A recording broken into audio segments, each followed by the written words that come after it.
sebelumnya kenalan dulu, saya ada. Jadi saya juga awalnya jualan di sosmed. Nah, sekarang kan lagi dunia mau yang video kan. Nah, saya tanya, kalau misalnya kita udah nemuin konten ini, jadi saya sempat pernah endorse, karena kita belum ada konten kreatornya, jadi dia endorse, bikin script beberapa, terus ada satu yang ini. Jadi tiba-tiba hari itu penjualan dari organik tuh sampai 10 juta dari satu video itu. Apakah kalau misalnya kita endorse lagi lebih baik dengan script yang sama atau tetap cari apa namanya, tetap beda-beda untuk jenis kontennya gitu? Very good question ya. Jadi gini, ketika kita mendapatkan satu konten winning yang berhasil mendapatkan traffic dan sales, itu apakah kita boleh memakai konten yang sama, gitu ya? Ya, jadi kayak misalnya kita endorse lagi tapi dengan cerita yang sama gitu. Oke. Itu sebenarnya bisa dilakukan lagi, tapi tergantung audiens si kreatornya. Karena kan setiap kreator itu punya audiens yang berbeda-beda. Untuk videonya kebetulan kemarin pas kita upload di akun kita sendiri sih. Oh di internal? Dari internal. Jadi Okay. kita owning konten kan. Nah kalau pas kreatornya emang gak begitu ramai. Oke. Jadi gini, ketika kita ngebuat konten di sosmed kita pribadi dan ternyata kita ngebuat sesuatu dan pecah videonya, viral, itu apakah kita boleh konten yang serupa? Sebenarnya boleh, tapi impact-nya gak se-powerful yang pertama. Aman ya Jim? Apakah tetap akan viral? Kemungkinan besar iya akan viral lagi, tapi nggak akan segede yang pertama. Kecuali kita jedain, kayak mungkin sebulan sekali di upload lagi, itu mungkin bisa karena audiensnya berbeda nih yang didapatkan. Tapi kalau audiensnya sudah sama melihat konten yang sama dan memang sudah follow karena konten tersebut, atau emang audiensnya sudah follow dan melihat konten tersebut, itu ketika ngeliat konten lagi kayak, oh ini udah nonton, dia akan langsung skip. Kita emang dapat watch time-nya, kita emang dapat views-nya, tapi dia nggak watch time sampai habis, sehingga nggak benar-benar di-blast sampai ke semua ke ekspor orang-orang kayak gitu. Jadi kalau misalnya pertanyaan kamu apakah boleh dibuat lagi seperti kayak gitu dengan sama, boleh, tapi dijeda. Kalau aku lebih prefer ngebuat dengan konten yang sama, tapi sebenarnya berbeda. Jadi konsepnya sama, tapi kamu ada yang dibolak-balik, ada yang diubah. Jadi sebenarnya kontennya sama, tapi rumusnya diubah gitu. Pernah nggak kamu lihat kayak artikel atau artikel video gitu, dia sebenarnya sama. Ada 3 cara membuat ini gitu, tapi diganti jadi untuk membuat cara ini ada 3 step ini, kayak gitu. Kita ganti itunya, padahal sebenarnya sama kayak gitu. Mau jawab ya? Mungkin Om Botak ada yang mau tambahkan? Enggak bro, kalau susah-susah lu aja Nja. Susah ya? Coba yang susah-susah ya. Bilang Om Rio, saya mau nanya gitu ya. Ya jangan manggil bro ya, Om dia. Thank you Nanda. Dengan siapa dan saya pantau. Saya mau nanya.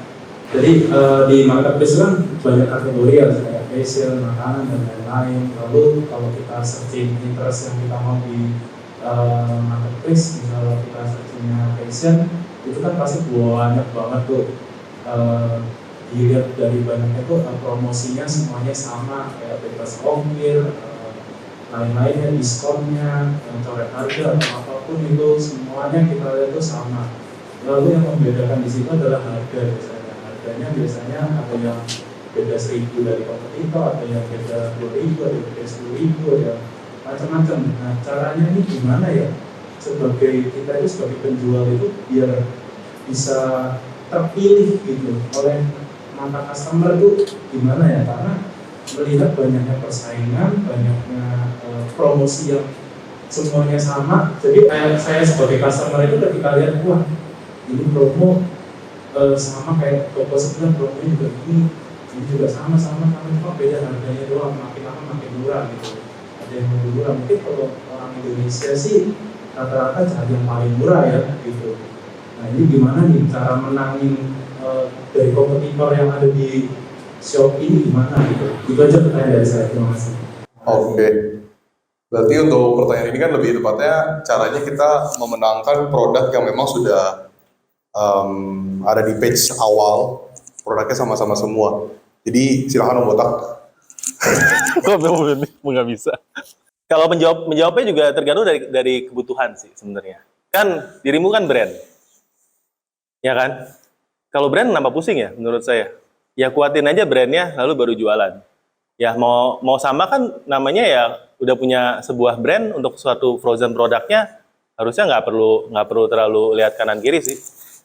Lucu sama kalau yang dilihat brand, tapi yang dilihat pertama oleh customer itu kan pasti yang tampilan itu yang pencariannya itu kayak pakaiannya, harganya, promonya. Gak mungkin mereka sampai menelusuri rating atau apa kan. Yang pertama kali dilihat mereka itu yang sebenarnya yang gimana caranya kita bisa mencuri hati customer kita itu gimana supaya kita tuh terpilih di antara yang lain. Karena susah kalau kayak gitu kan sudah mudah gitu. Itu kelemahan semua marketplace. Gue udah jawab satu, lu. Oke, gua. Siap. Oke, jadi gini. Saya punya dua jawaban ya. Antara yang Tuh kan, cuma satu dan dua. Antara yang punya brand sama nggak punya brand. Kalau misalnya punya brand kan kita menguatkan power of branding kita, awareness kita. Tapi sebenarnya gini, kalau misalnya kamu ngomong fashion, itu memang ada beberapa kategori tertentu yang memang harus kita lebih powerful ketika kita mau promosi. Beda sama kategori yang lain. Let's say, misalnya saya home and living. Saya home and living lebih ke alat-alat rumah tangga, mungkin saya memainkan keyword, saya memainkan foto dan sebagainya. Tapi kalau fashion, I think judul hampir semua ya. Baju ya baju, baju muslim. Apa yang harus kita lakukan di luar dari foto? Ya kalian bisa manfaatkan yang namanya tadi ada Shopee Video. Itu untuk nge-boost traffic kalian lewat Shopee Video. Shopee Live, kalian bisa pakai Shopee Live, push di sosial media. Karena apa? Kalau misalnya kamu jual fashion, itu kamu harus, caranya adalah membuat orang ingat nama toko kamu. Ketika orang ingat nama toko kamu, dia mulai suka dengan toko kamu.